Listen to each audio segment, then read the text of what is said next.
Durante fulan janeiro tomar sutinang ni, ai faeza recolhe ona coimas quase rihung atu suraresin.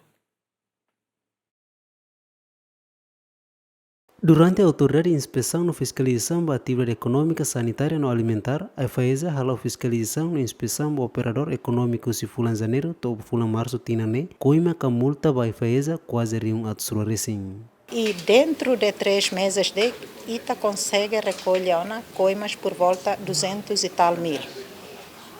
Significa que Ita atinge 1 milhão.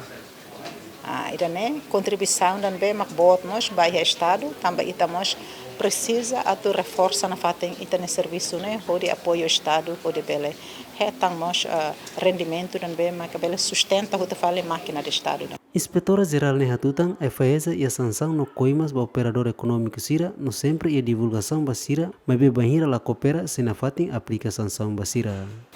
Felizmente, ia progresso no bem botlos, ia recolhas de coima. Claro, kata se ita for coimas no bem aumenta bot, significa que a papel ne lá do máximo, mas bem nela depende da amidei.